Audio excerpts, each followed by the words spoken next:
Welcome to the Wellness in Asheville podcast, where we shine a light on the people, practices, and places that make this city one of the most inspiring wellness communities in the country. I'm your host, Travis Richardson, founder of Be Well Asheville, your local news source for health, wellness, and community events. Too often, we're told that success means sacrificing joy or working against our natural rhythm. But what if success could actually feel aligned, easeful, even soulful? Across the world, people are seeking frameworks that integrate purpose with productivity, blending intuitive and strategic approaches to leadership and life. Human design is one such system, the synthesis of astrology, the I Ching, the Kabbalah, tree of life, and modern science that reveals how each person is uniquely wired to make decisions and exchange energy.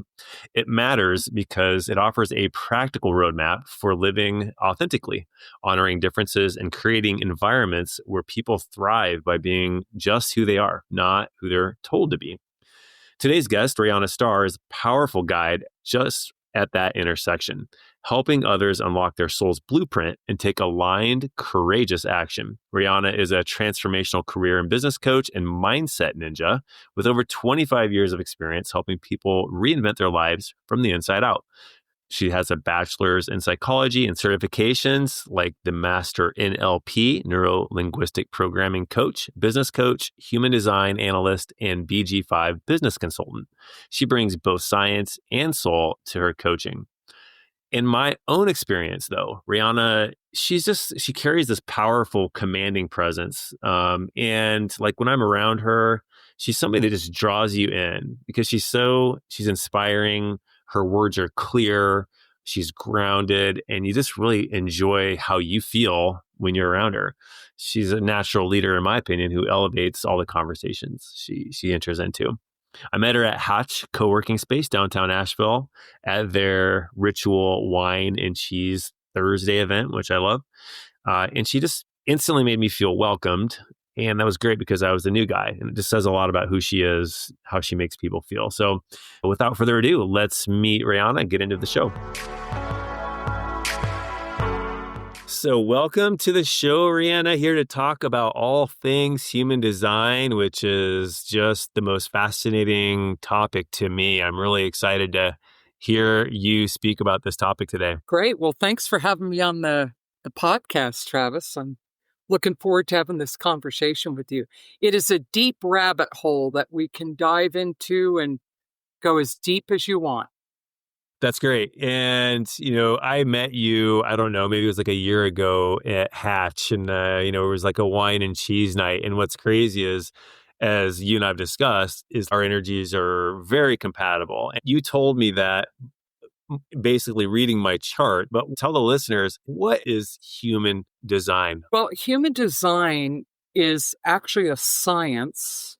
It was there was the founder, the catalyst, they call him the Clarion, Ra-Uru-Hu, who had this powerful, disturbing transformational experience where a voice literally channeled through him for 8 days and nights and filtered this whole body of work through him. And then he spent the remainder of his life. And that was back in the mid to late 1980s, and then spent the rest of his life until his death, I think, which was in 2012 or 2013, somewhere in that range, teaching it and developing.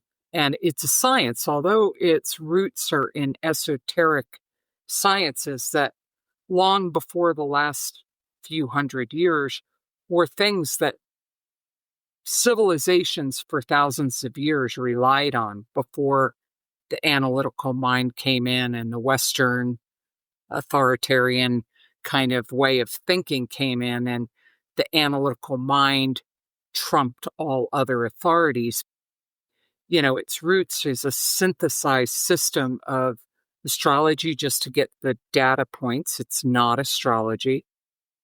Back in 1761, we evolved as Homo sapiens into a 9 energy centered being rather than the 7 chakras. We have 9 energy centers. So that was 1781. And then the I Ching comes into it. The 64 gates of the I Ching have been likened to the 64 codons of the DNA strand. And it's really kind of freaky when you start to look at everything, how closely science and spirituality meet. And then there's the Kabbalah tree of life, which is the body graph. And so there's just layers and layers, also quantum physics and biomechanics factor. It seems to me any one of those systems is complex and complete in its own right. Maybe it's the synergy of these systems together that's doing the magic. There is a synergy. I'll give you an example because I'm always hesitant to speak from the mystical side because I know I'll lose half the audience. But considering who your audience is, but it's really interesting because Ra Uru Hu says, look, this is not a belief system. It's not a philosophy. It's a science. Don't take my word for it. Go out and practice using it. Go enter your experiment. We are conditioned by parents, by society, by our teachers, by our peers to fit in and be homogenized so we all fit in. And human design is coming in, and that's why the name of my human design practice is Permission to Be You. It's about, no, you're not designed to be a sheeple. You're here to be, we're all unique, like a fingerprint. We are all very unique. And when you're given permission to be, I like to use this analogy with clients and students. It's like you've been going along your whole life being told you're a broken vacuum cleaner. And then someone comes along and sees that you're not a vacuum cleaner, you're a microwave. And they set you up on a shelf in the kitchen and they put food in you and you heat it up and you're like, oh my God, now you know your purpose and how you're meant to operate. I know a small amount of human design thanks to you. And what I do know from my brief study of it is it literally kind of tells you what you're made for. And like, I guess for me, being a mental projector, which is, I guess, what I am. And there's this whole idea, which I find fascinating, about asking for permission. And so it's not asking for permission. You're waiting to be recognized for your unique talents, skills, and abilities, and then invited. And we as projectors need to wait for those really delicious, yummy invitations.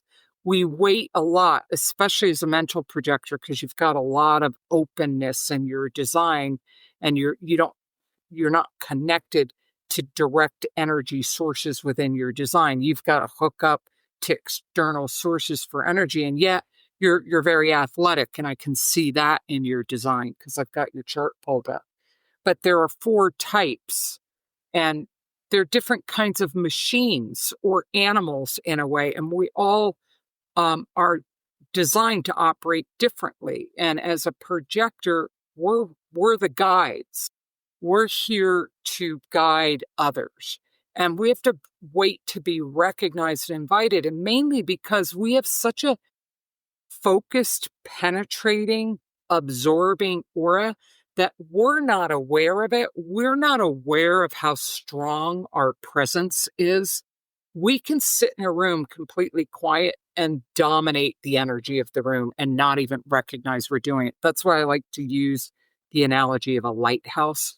We don't see that beacon, and it's waiting until people that are drawn to our energy acknowledge, recognize, and then invite us. And because we are here for other people to guide them, especially you with such an open design, meaning you have a lot of centers in you that are open, you need to really be careful that you're accepting invitations where it's really delicious, yummy. Like you are really accepting an invitation from a raving fan, because as projectors, we are highly sensitive to and conditioned by other people's projections onto us. Projector, we project out, we get projected on, and we discover who we are through our interactions with others.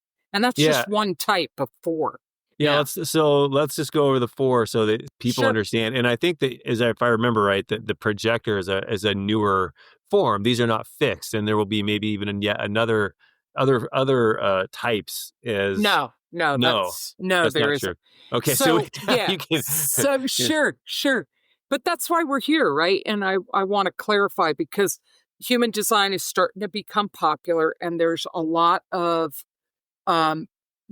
charlatans out there that read a book about it and then, put their human design shingle out. And I'm a purist in that I've really learned from approved International Human Design School, Human Design School of America, or the UK, and Jovian Archive are those approved organizations, or the BG5 Institute, which is the business application of human design, because it is so layered. You can study human design for the rest of your life and still not learn everything, which is a yay and a boo. You don't learn it. It's not a quick fix for anything. It's a lifelong study or a lifelong experiment. That doesn't mean people that don't want to study it can't get benefit from it. So the 4 types, and the whole point of human design is this: to get you in alignment with who you are, your true authentic self, so it improves your health, your relationships, your work, your success. You feel more successful, fulfilled, happier, more peaceful. There's less disappointment, frustration, anger, or bitterness. So there's 4 types. The biggest type that dominates the planet, that's almost like 67% of the population, are one of 2 types of generators. And think of the name generator. They generate their own energy internally, like how they're built. They're like a little generator. Think about when Hurricane Helene hit and people had generators. A generator provides energy. And the 2 types of generators, there are not 5 types. There are 4 types. There are just 2 types of generators. They are Energizer bunnies. They have this enveloping, yummy, come to me. They're a vortex sucking things towards them. And so their strategy is to respond, wait to respond to the things that they're like, and they're responding from their gut, from their body. These are people that should not be using their mind to make decision. They're people that are, it's my butt, it's my gut. Like, what's my gut telling me? The body is the boss for generators. And so a generator has this absorbing, enveloping, yummy energy aura, and they're attracting to them, and their strategy is to respond. Manifesting generators are just an Energizer bunny on steroids. They're faster, they go faster, and they do more. They're very concerned about being productive and using their time and not wasting their time. Manifesting generators. They're the ones that have like the battery pack, the solar panel, the rechargeable station. Yeah, the 5 extra gallon tank of gas. Yeah. And then you have, and so they're like 67% of the population. There's been about 46 million people that have been introduced to human design based on the statistics of the approved sites, probably more than that around the world. By the way, the planet Earth is a manifesting generator. So we are all in that generative field and conditioned by it. And when I say conditioning, it's anything that's influencing you in a way that isn't you. It's not a bad thing. A lot of times when you start studying human design, you think, oh no, conditioning's bad. The transits are conditioning us. Your environment's conditioning you. The people you spend the most time with are conditioning you. It's not a bad thing. It's just to be aware of what is me and what is them, and you can use conditioning. Like the reason you and I click is we complete each other. We have some electromagnetics in our design. That's conditioning. It's not a bad thing. It's just something to be aware of. And then you have projectors. You and I are projectors. Projectors have the most variety. There's more variety of projectors than any other type. with with generators, you have a generator that is either, a pure generator or a manifesting generator. And there's two types of authority. They're either, a sacral authority, how they make decisions, or they are emotional, period. That's it. With projectors, there's mental projectors, there's self-projected projectors, there's ego-projected projectors, there's splenic projectors, there's emotionally defined projectors. So projectors are about 22% of the population, and we're here really to be conditioned by all the generators and guide them. So I like to use an analogy of a football game. And the generators and the manifesting generators are all the football players playing on the field. And the projectors are the talent scouts, the managers, and coaches alongside the field that are influencing the game. They're not playing it, but they are influencing. They're watching all the plays. They're designing the plays. They're coaching the players, deciding which players are going to be in what roles and all that. And so we're not diving in to life face first like a generator, and we don't have the energy to keep up. And we can sometimes feel left out or ignored on the sidelines, or even a little envious because they're so full of life and they've just got energy. But we're here ideally to be guides, coaches, advisors, managers, leaders, not dictators. Democratic leaders that guide the process and guide the energy of others. I think we didn't discuss that this whole concept is based off of your birth chart. Mm-hmm. Very much like astrology, of course, but obviously that information goes into in my opinion, the most complex system I've ever seen devised. So there's that. So I'd like you to talk about two things. One, how is it different from astrology? And secondly, how do people realistically use this in their lives? Okay. To just complete, there's two other types. Manifestors have do not enter closed auras, and they're here to have an impact and innovate. And they're the only type designed to actually initiate anything and then invite others to get involved. They're about 9% of the population. And then reflectors are very rare. They have absolutely no centers defined in their chart. Very wise beings. They're here to reflect back to us to keep everyone honest and authentic. And that's just a quick. Do you have an example of a reflector? Yes, Sandra Bullock is a reflector. Huh. Rosalind Carter was a reflector. Yeah, they can be very wise beings. And I just read a post about Sandra Bullock recently that someone really did a beautiful, and I don't know how true it is, but it sounded pretty factual. It was just an ode to her grace about how once things kind of fell apart with Jesse James, how she met this other man who was very private.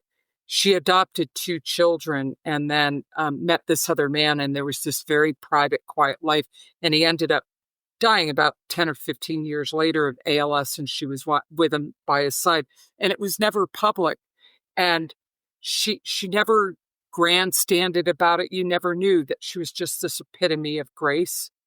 That can be it's not that other signs couldn't be just graceful and wonderful like that, but they're so rare. They're only about 1.4% of the population. So I like to kind of grab onto one, and she's such a great example because who doesn't like Sandra Bullock? But to answer your question, I had a gentleman I just recently was coaching for career coaching. He's an engineer, very analytical. And one of the services I offer when I coach people in career transitions is a career analysis, which is a very in-depth human design analysis, but specific to career and business. And I said, look, this is part of the service. I think it's going to be helpful. The only thing I need is your birth date, time, and place. And he rolls his eyes and he's reluctant. And I said, hey, look, Jim, it's just data I need. And I said, I want you to reserve judgment, have an open mind. I get it. You're analytical. You're an engineer. You're skeptical. That's okay. I'm not going to try and talk you into believing anything. So typically I'll do that in the beginning of the work I did. We ended up doing it in the end, and we got beautiful results. He ended up getting a career, getting a $20,000 a year pay hike in a better job, that, out of a toxic one, all that. And we did the career analysis in the last 2 coaching sessions. And I was so blown away because, he actually made the decision on accepting the new job with his gut, his sacral, not his head. And he's got a very active mind. And he actually acknowledged me and gave me feedback about how helpful the career analysis was. It's a very practical tool. So I'm, like I said, I'm always a little hesitant on the woo-woo stuff, because even the founder says, look, don't believe this. Use it in a practical way. So how do we use it in a practical way? If I were to distill human design down into something really simple that anyone could use, find out what type you are, and then find out how you're designed to make decisions. If you find out what type you are, the kind of machine or animal you are, then you know how you're designed to operate. It's interesting how I said the way I remembered it, because obviously I don't study this daily, is asking for permission. That was not accurate, but I've always felt like, for me, what was it again? How do you say what it is for a projector? For projectors, one, you're waiting to be recognized. Waiting to be recognized, waiting to be asked. And then invited to participate. That's what or it is. to advise. Because when you don't, what happens, and a lot of projectors don't get this because we feel left out. We feel very bitter, like, put me in the game, coach, and like we're not seen, and we don't realize how much we are seen, that people feel our presence. We have a strong personality, okay? What projectors don't get is, and I've experienced this many times, I still slip and see it in myself, is if you're trying too hard, projectors should never lean forward, never try too hard, never compensate or lean in. We're actually meant to lean back and let people come to us, chase after us a little bit, because otherwise, how we affect other people is they feel very intruded upon and penetrated and like, whoa, I didn't ask for your advice. Thank you very much. They're not receptive to our wisdom because we are like an X-ray vision machine. People aren't always comfortable because they sense, whoa, that person just is too intense, or they're too deep and it's too uncomfortable. So you got to wait until people are receptive. Right. I've had that a number of times. And I think the other part of what you were saying is, when I'm invited to, let's say, engage in a project or something business related, I really light up and I am full in. Like, I had somebody tell me, like, I had a business partner, and he goes, when you decide that something needs to be done based off of, our collective like decision making, you are fully on in. And I got to thinking about that. It's really because I was invited. So there's this whole thing about that. It literally turns our switch on as projectors, being recognized, really seen. Now, that's different from someone sees you and just wants to fill a seat.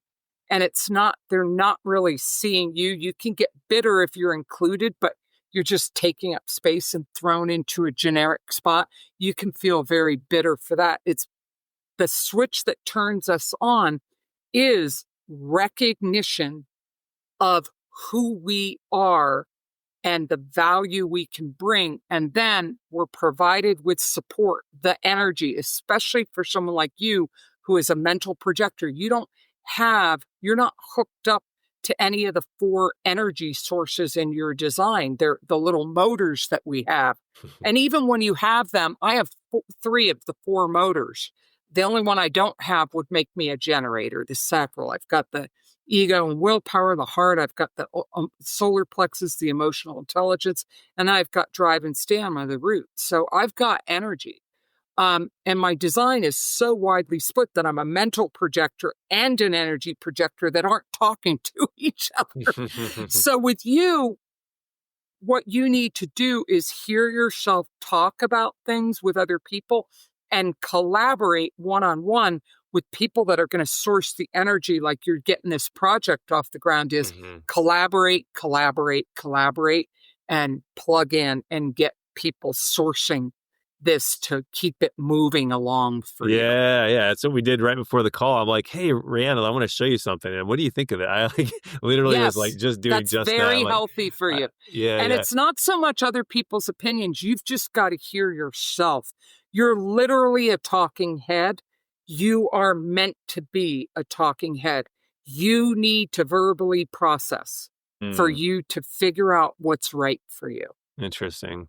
So would you say that this is astrology on steroids, or is like there's astrology 10%, 50%? What? Just because I think everybody knows about astrology. Yeah, that there is an astrological element. You get the data points to pull someone's chart, and we look at transits, and the way you're looking at different aspects of your personality, they connect to planet. The sun is your core essence, your personality. Earth is what grounds and balances you. Moon is your driving force. The north node is, south node, and so on, and Mercury. So, and then there are transits we look at. So astrology is one element, like one layer of the system. But then you've got the body graph, which is the Kabbalah tree of life. Like, what's the body graph and the energy centers, chakras, but there are 9, so we don't call them chakras, we call them energy centers. But then you've got all the channels and the gates that are connected to the I Ching and the Kabbalah tree of life. Then there's quantum physics, there's biomechanics, like a generator and manifesting generator. It's all being in the body and trusting, getting all that conditioning programming that you're brainwashed with throughout your life, and trusting your body to let you know what you want to respond yes or no to. Can you speak a little bit about how businesses have used absolutely. and do use this? Yeah, because I am a certified human design analyst, and I was certified by one of the Ra-Uru approved organizations, International Human Design School, is the leading educator of human design from the source. And then I was also trained as a business consultant on how do we apply human design to business. I did a talk on it at Leadership on Tap at Asheville Digital Nomads back in May. And it's fascinating, the business application of human design, because one, they use different language. They don't use the jargon. A projector is an advisor. Generators are builders. Manifestors are initiators. Reflectors are evaluators. And we use different language so it doesn't alienate and turn people off. But the business applications of human design are mainly the studying of and helping people in business groups learn how to navigate working in groups of people, and how do we do that effectively, and how do we honor everybody in the group. What happens often, especially in the Western world in the United States, is you get in a group or a corporation and it's everybody follow the rules and everybody be like everybody else. That's not going to work in a business, on a team, or in a group. You need to get the right people in the right seats on the bus. And there are 12 fundamental business skills, and they're just from the just from the core part of the body graph. And there's all kinds of attributes and triggers and all kinds of things that come into play on building successful businesses, successful teams, where all 12 of those business skills are present in order for it to be a fully functioning, healthy team, group, or business. If there's a gap, it's an illness in a team, business, or group. Yeah, there are a lot of other assessment like DISC and Clifton Strengths, and I'm a big fan of assessments. This goes beyond being an assessment. It's a tool to help leaders be very strategic in how they build teams and how they operate their business, and also to help them understand their team members and their employees better. When you know that you have an initiator, aka manifester, and they're going to do much better working alone, you're not going to keep getting upset if they're taking off. You're going to let them work alone. If you realize that projectors are better one-on-one, you start to leverage how people are built in a way that works for the team rather than everybody should be the same. Mm-hmm. I want to go back to the guy that you helped recently, and I'm curious specifically the epiphany that he had after working with you. What's interesting is usually the way I structure it, it's a 3-month coaching program, because when people are looking for jobs, most of the time it's, I used to do it for 6 months, but it's like they want faster results. And I thought, okay, let's condense this timeline and get things moving along. And it's 3 phases. The first phase is just gaining clarity and confidence and doing an assessment on their skills. And then the next phase is branding, rewriting the resume, cover letter, LinkedIn profile, elevator pitch, getting ready and confident about presenting yourself.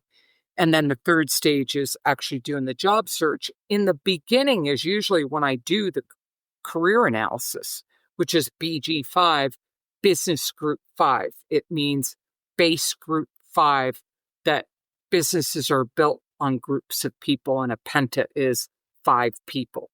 And so we did his career analysis in our last 2 coaching sessions at the end of the 3 months, which is, I almost always do it at the beginning, but that's what worked for us. And it worked great for him. And it was very validating for him, because in his design, it was clear he was analytical and he was meant to use his brain and attention to details, intelligent, meant to figure things out, but to use it to serve others. But how he was designed to make decisions that were healthy for him was in his gut. And he was a very intuitive, instinctual gut kind of guy. And he would second guess that. He told me about buying a dream car, a newer model of a Mustang, and how it was a gut instinct thing. And he drove off the lot and immediately felt guilty because his mind started doing a number on him. So we have this analogy in human design that the mind is in the back seat, that the body is the driver, the mind is not, and it keeps wanting to jump in the front seat and take control and steer. The mind is a great tool for serving others, for processing information, for observing things, but we're all designed differently. I'm designed to make decisions from my emotions, not in the heat of my emotions. I have to sit there and let my emotions go, my wave cycle go up and down, and wait until I have emotional clarity. That's going to serve me better than my logical mind, which I have a very logical mind. And we're not programmed that way in society to trust that. And then you have very intuitive, instinctual people. Their spleen is their main authority, and they're meant to make split-second decisions. Their truth is in the now, and it's tuning in to that still small voice that is only present in the now. Your strategy, your decision-making strategy is you've got to process things. It's not to get other people's opinions. You need to hear yourself think out loud and talk to several people, and then you get clarity on what's right for you. So there's a lot of different strategies. Each type has its strategy for interacting And then our authority, our decision-making authority, there's a lot of different ways that you make a decision that honors you. Very interesting. How do you use this in your own life personally? Well, it's transformed my life. I'm a lot less bitter, healthier. Um, I I have better boundaries, which is really important for projectors, especially an emotional projector. I'm very selective about the company I keep. It doesn't always work. The last year, I've been really challenged with a lot of tenants coming and going, and a lot, and it's you learn from that how to have better boundaries. But I've been able to let go of people pleasing, or it doesn't mean I still don't feel a little hurt if I'm left out or whatever, but I don't try so hard to win people over anymore. I just relax, and I'm not chasing after backs anymore. I'm more like, well, who's lining up to see me? I'm just more relaxed, freer, I'm happier, I'm more comfortable in my own skin. I'm more successful with less effort. I'm more selective. I feel more supported in life. It's transformed my life. So it sounds like for you, it's now not something that you necessarily have to think about every single decision that you make. Now, the embodiment of the things that you've learned, so I wouldn't to be say careful. that. Like Ra Uru, who talks about it takes 7 years for the body to regenerate every cell. And he likens the deconditioning, that it's not a quick process, especially for projectors, because we are the most conditioned people because we're designed to be. We're Mhm. designed to be here for the other. And so I've been really committed to my own experiment of using human design in a practical way for a little over 10 years. And I still get bitter, and I still You're make still mistakes. human. Yeah, It's but I okay. would say I live more in alignment with my strategy of waiting to be recognized and invited. Like I just created an event in my Asheville meetup group. And in meetup, you have to pick a date for an event. But I thought I'm going to do something differently. So I picked a date. I created an event, and I said, look, the date for this event is not the date. There is no date for this event. I'm going to wait until there's 6 to 8 people that are interested, and you guys are going to let me know when you want me to do this Oh, class because I'm a projector. Wait to be recognized and invited. And that's how my teacher did her classes. She became a millionaire teaching human design. She was an expert at it. She just was a really great teacher, and she would not schedule when she was going to do classes. She waited until there were enough students, and she always said she needed about 5 or 6 minimum, and that's when she would start classes. And she was always full and busy. So I use it in my business. I mean, it's woven into everything. that's wonderful. Yeah. All right. So some rapid fire questions here. These are short answer form. What is your favorite, or do you have any other favorite coaching tools or techniques or anything else that you like outside of human design? Yeah, neurolinguistic programming, NLP, but a lot of people have jumped on that bandwagon. Every time you look around, there's a coach that's NLP certified, but are they really using it? Because mine sits at the foundation of everything. I don't know if you hear the massive thunderstorm. I I don't know if do. it's over by you, but Yeah, it's it is. fabulous. It's like really going. But yes, so I think neurolinguistic programming is fabulous. And honestly, any tool that you resonate with. I'm not here to talk anybody into human design. I'm not a zealot. I'm not a fanatic. I'm not a guru. I'm not a big fan of any of those things. Mhm. What resonates with you? I was coaching someone recently, and I was all ready to do his career analysis. He goes, nope, I don't believe in any of that. But here's my Clifton strengths. I do believe in that. And I'm not going to argue with the guy saying it doesn't matter if you believe in it or not. It's like, okay, so um as far as coaching tools, what do you gravitate towards? Honor your own path. It's the same way as like with exercise. It's like, what's the best form of exercise? The one that you can continue to do for a long time. Yeah.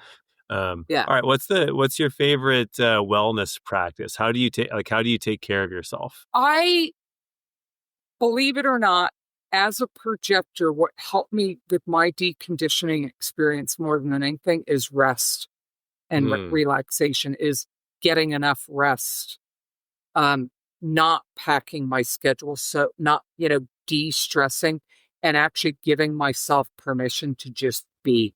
I think that's And a mess. Eating healthy. Yeah, I think that's a message for pretty much all of us, especially when we are low on energy, and us projectors don't have the same battery packs as these Well, manifesting especially types. especially in Asheville, there's always stuff to do. And I can often feel like I'm so boring and I can't keep up with it all. And you turn around and I'm like, oh yeah, that's all the generators and manifesting generators. Busy, busy, busy. Oh, I'm going from one thing to the next. Mm-hmm. Man, I have a hike in the morning and maybe a social thing in the afternoon or evening, and that's plenty for me. I don't pack my days. I don't need to do that. And Right. And tomorrow you have a human design open house. I'm going to go to it. Listeners right now are obviously not. This is going to be aired in the future, so they're not going to be able to go to it tomorrow. But I'm gonna pop by. But do you have these regularly, or would you have one down yeah, the road? Like, what do you got going on? I just started Asheville Human Design Meetup. Mm-hmm. And I just started that a little over a month ago. And I'm finishing up a 6-week course that I have been doing live called Understanding the Basics of Human Design, that I'm more than happy to do online virtually. And I think at some point, some people have expressed interest. But when enough people expressed interest and I'm recognized and invited, I'll try the online version. Another class I've created is discovering your unique traits and strengths, understanding gates and channels, all the little numbers and all the little lines, and understanding what are your unique qualities. So that's a class. And then it's join my Asheville Human Design Meetup. You can be anywhere in the world for that. And I want to do online events as well as in-person events. And then I do human design overviews and analyses and career analyses. I do consultations for businesses. There's a lot, connection charts, partnership analysis to see if you're compatible with someone. So there's a lot that I can provide people. Yeah, and if anybody's seen these charts, no way I could have ever figured out what the heck is going on with mine had I not talked to you. So I definitely invite people to go check it out and go see Rayana. It's well worth your time. Thank you so much for you being on the show today. It's been really fun. Yeah, it's it's the tip of the iceberg, and I appreciate your generosity and having me as a guest. And there's just so much you can share about it. And I appreciate your interest and also your Be Well, podcast and the community you're wanting to bring people together. So thank you for that. You're welcome. You're welcome. And if there's any way I can support you in the future, maybe we do some courses and we get your course out there. Maybe I'll be the catalyst for the online version someday. Yeah, that'd be great. That'd be fun. Cool. I look forward to it. Okay. Well, again, thank you for your time, and we'll talk to you soon. Thanks. Yep. Appreciate it. And the last thing I want to say is human design, the reason I have spent 10 years studying it and living by it is I'm a practical person, so it's not esoteric for me. It's practical. It gives you permission to be you. Wonderful. Thank you so much, Rayana. Thank you. Bye. To learn more about Rayana's work, visit catalystcoachingsolutionsllc.com or email her directly at info@catalystcoachingsolutionsllc.com. If you're ready to align your work with your soul's blueprint and lead from a place of clarity and courage, Rayana is someone you definitely want in your orbit. And don't forget to subscribe to Wellness in Asheville for more conversations with the people reshaping how we live, heal, and thrive, just like Rayana. Thank you for listening. To learn more about Be Well Asheville, visit bewellavl.com. And don't forget to follow this podcast. You can catch the next episode and bring us along, taking a riverside stroll along the French Broad Greenway, or heading downtown for a show at the Orange Peel. If you loved what you heard, please rate and review the show. Your review helps others discover and grow our wellness community. You can check out Asheville Wellness news, events, and our newsletter at bewellavl.com. Thank you for being the best part of our wellness community, and until next time, be well.